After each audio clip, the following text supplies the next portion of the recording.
Olá, seja bem-vindo novamente à aula de Introdução à Farmacotécnica da disciplina de Farmacotécnica 1 da Faculdade de Farmácia da Universidade Federal do Rio de Janeiro.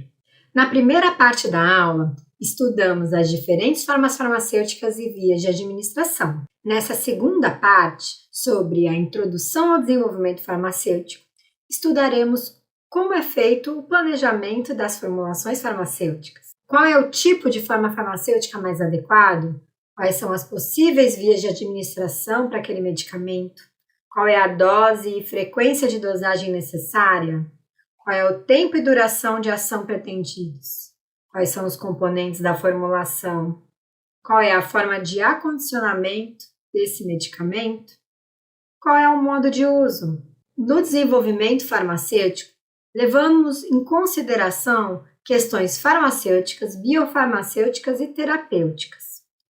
Nas considerações farmacêuticas, fazemos o planejamento da formulação, fármaco, excipientes, embalagem. Precisamos de dados sobre as propriedades físico-químicas, incompatibilidade de fármacos e excipientes e até a embalagem. Qual é a estabilidade da formulação na embalagem? Qual é a estabilidade do fármaco, formulação e medicamento final? E como será feito o acondicionamento? Além disso, considerações biofarmacêuticas como qual é a via de administração e a biodisponibilidade, além de aspectos terapêuticos como modo de uso, tipo e tempo de ação, dose e frequência, e no caso de via de administração, desejada para se obter o melhor efeito terapêutico. Dentre as considerações farmacêuticas, no estudo das propriedades físico-químicas, avaliamos solubilidade, permeabilidade, dissolução, tamanho de partícula e área superficial, coeficiente de partição, constante de ionização, propriedades do estado sólido, fármaco é cristalino, amorfo, e a estabilidade. Existem compostos de degradação? Para um fármaco ter um efeito terapêutico eficaz, ele precisa ter solubilidade em água. O fármaco precisa estar em solução para que ocorra a absorção.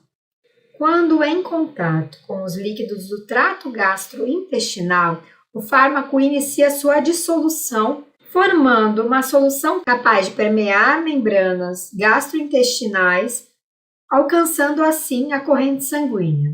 É dessa forma que é dado o processo de absorção de um fármaco. O sistema de classificação biofarmacêutico classifica fármacos de acordo com a sua solubilidade e permeabilidade. Os fármacos são classificados em 4 classes. Classe 1 para fármacos de alta solubilidade e alta permeabilidade, são fármacos que apresentam excelente capacidade de absorção. Fármacos classe 2 apresentam alta permeabilidade, mas já possuem problemas em relação à solubilidade. Recursos de formulação são necessários para que possamos contornar esse tipo de problema relacionado com a solubilidade. Fármacos classe 3 são fármacos com alta solubilidade, porém apresentam baixa permeabilidade. E fármacos classe 4 são fármacos com propriedades físico-químicas e biofarmacêuticas difíceis para a transformação em medicamento. O tamanho de partícula e área superficial são propriedades do fármaco que afetam diretamente a sua dissolução e absorção. Embora a solubilidade seja considerada uma constante físico-química, pequenos aumentos da solubilidade real também podem ser observados com a redução de tamanho de partícula.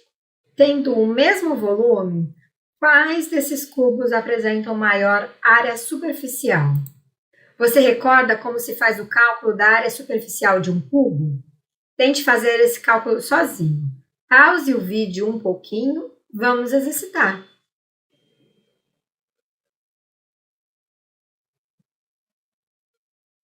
Quanto menor o tamanho de partícula, maior é a área superficial.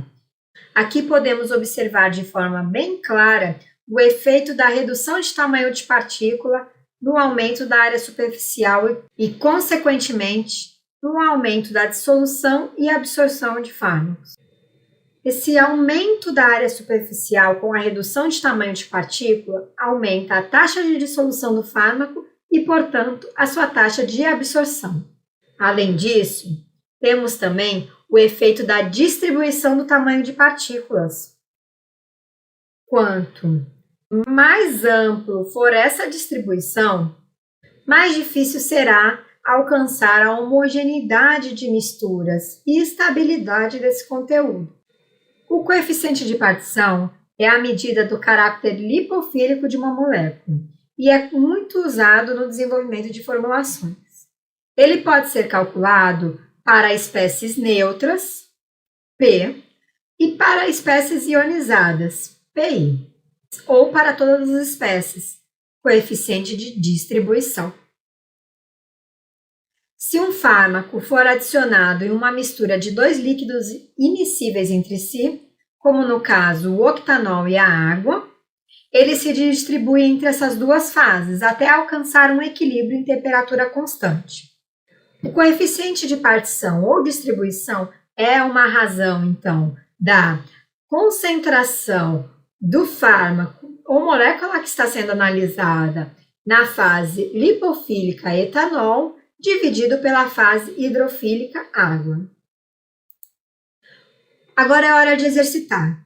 Quanto maior o valor de P, maior será a hidrofilicidade ou lipofilicidade de um fármaco.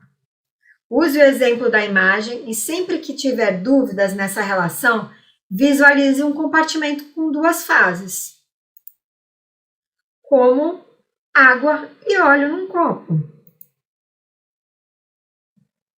Então, na equação temos a concentração na fase óleo, ou seja, na fase lipofílica, dividido pela concentração na fase água, hidrofílica. Portanto, quanto menor for o coeficiente de partição, menos lipofílico será o fármaco. Agora, qual é a importância desse parâmetro para o desenvolvimento farmacêutico?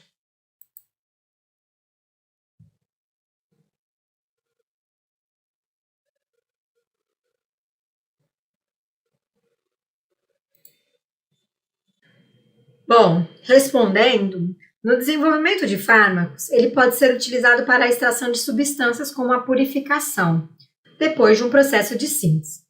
Já no desenvolvimento farmacêutico, usamos para escolher a forma farmacêutica. Por exemplo, um fármaco muito lipofílico a ser administrado por via oral, ou eu teria que preparar uma solução oleosa que tem baixa adesão. O paciente não gosta de administrar soluções oleosas, ou precisaria preparar emulsões e suspensões, dependendo de outras características como a solubilidade do fármaco em componentes da formulação. E, além disso, as características do medicamento que eu desejo formular. O coeficiente de partição também influencia no planejamento da formulação, na escolha dos recipientes e adjuvantes. Tem importância na determinação da distribuição dos componentes da formulação entre a fase aquosa e oleosa de emulsões, ou na avaliação da absorção de fármacos a partir de formas farmacêuticas e o monitoramento terapêutico, como a extração de fármacos de fluidos biológicos. Ainda sobre as propriedades do fármaco, temos propriedades do estado sólido. A maioria dos fármacos apresentam formas cristalinas, e, além disso, possuem diferentes apresentações polimórficas. Dependendo do arranjo das moléculas, temos as diferentes apresentações polimórficas. Elas possuem diferentes propriedades, como ponto de fusão, solubilidade e estabilidade, e terão impacto direto na formulação e propriedades biofarmacêuticas dela. Os fármacos e também recipientes podem se apresentar na forma amorfa, desorganizada, e também nas formas anidras ou solvatadas. Todas com diferentes propriedades de solubilidade, estabilidade, também pontos de fusão. Muitos dos fármacos são ionizáveis. A ampicilina apresenta um ácido carboxílico, uma amida e uma amina. Então, aqui podemos observar 4 espécies diferentes que a ampicilina é capaz de gerar em função do pH. Com esse parâmetro, podemos prever a precipitação, calcular a solubilidade em função do pH e a biodisponibilidade do fármaco. A estabilidade do fármaco e formulações também é outro parâmetro muito importante a ser avaliado no desenvolvimento farmacêutico. A estabilidade é a extensão, ou seja, o tempo que um produto se mantém com as mesmas propriedades e características que possuía no seu preparo ou fabricação. O período que ele se mantém dentro desses limites é o prazo de validade, que é determinado com o produto acondicionado em sua embalagem. Existem 5 tipos de estabilidade. A estabilidade química, que é a estabilidade frente à temperatura, luz e umidade. A estabilidade física, da forma farmacêutica, como aspecto, uniformidade de solução. A estabilidade microbiológica, que seus critérios de aceitação estão diretamente relacionados com a via de administração. A estabilidade terapêutica, se o medicamento mantém seu efeito terapêutico por todo o prazo de validade. E a estabilidade toxicológica, se não há aumento da sua toxicidade.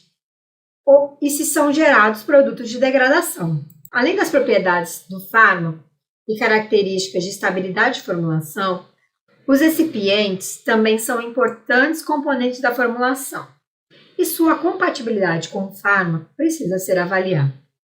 Os excipientes podem ter diferentes funções, como diluentes, que dão volume à formulação, desintegrantes, que inclusive auxiliam na absorção, corantes, flavorizantes, que auxiliam nas características organolépticas do medicamento, e conservantes em relação à conservação microbiológica.